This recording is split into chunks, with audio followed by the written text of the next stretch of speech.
All your creatures will thank you, O Lord. And your friends shall repeat their blessing.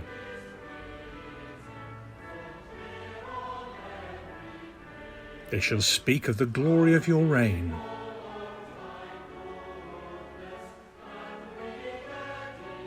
And declare your might, O God.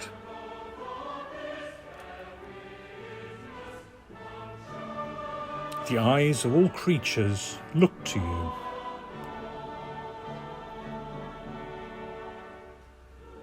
And you give them their food in good time.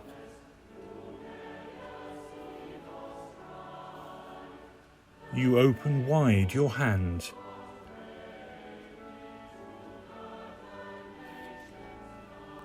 Grant the desires of all who live.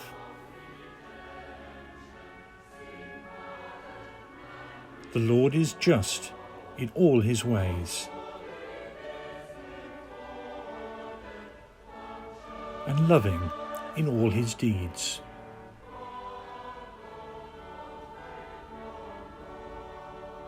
He is close to all who call him.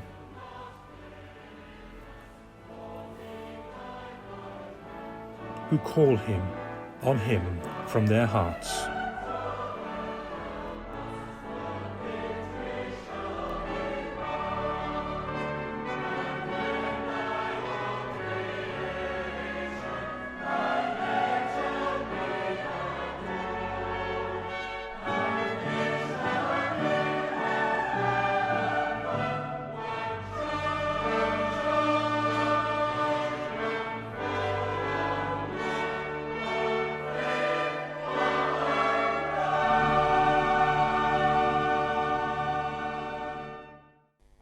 Hello, Monsignor Daniel McHugh, my reflection for the 17th week of Ordinary Time.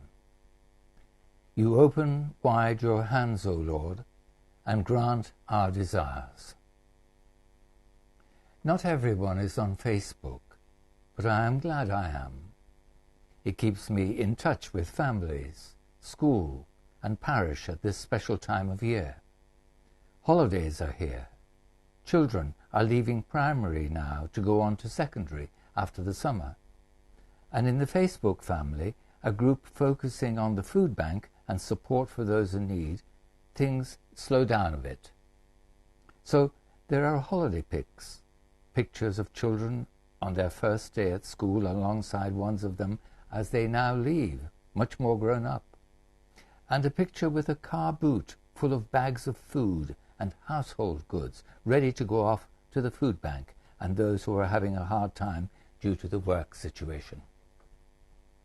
When you think of the Gospel for the 17th Sunday of the year and the compassion Jesus has on those who are going hungry, feeding them from the loaves and the fish brought along by a small boy, and then you think of the activity of the food bank group, as I call it, you know his work continues through his disciples today.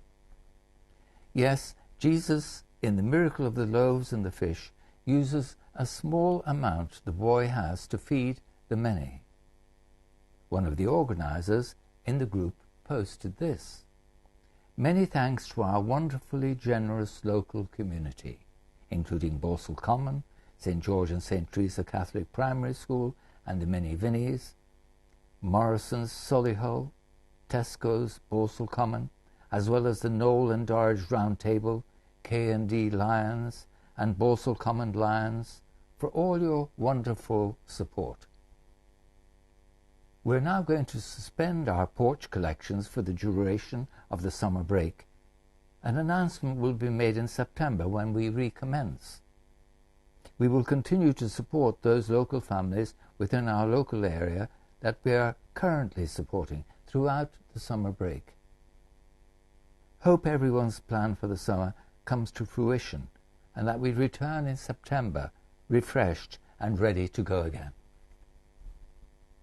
A while ago, the local MP asked me about the work of the church in the community, and I pointed to this food bank group. Perhaps some of them, like the boy with 5 loaves and 2 fish, don't think they have a lot to give in such a vast crowd of people in need. But the team effort, with church members at the heart of it, makes a real difference. I am sure that what is happening in Dorridge, Solihull, and surrounding area is replicated across the diocese. No one can say any more the church is only focused on pie in the sky. Jesus himself was first of all concerned for the hungry and the sick, though, as you will see in the Gospel next weekend, he goes on to speak of the spiritual needs that he also came to satisfy. Jesus came for the whole person. That is the message of the readings on these Sundays, and the Church does too, as his presence in the world today. Joseph Pollard, in his Book of Homilies, links hunger and disease to sin, quoting the Catechism where it says, "Sin causes all forms of human bondage, and every form of bondage lessens our humanity."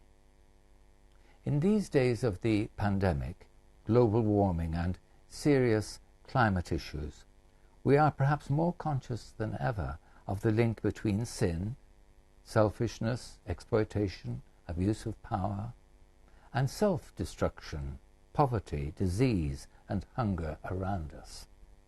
Yes, Jesus came to overcome sin, to do battle with Satan, and to show us the way to life.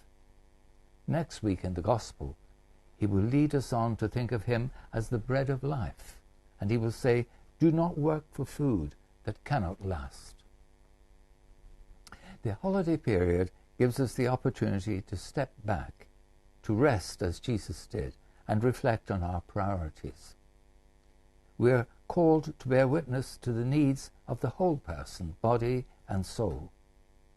In the great saints of the Church, like St. Bridget of Sweden, patroness of Europe, whose feast is this Friday, the 23rd of July, my podcast for the week, and St. Charbel of Lebanon, Saturday the 24th of July, we have real people who lived out their faith in the world of their time, and will provide pointers and spiritual support to us as we seek to be the presence of Jesus in the world of our day.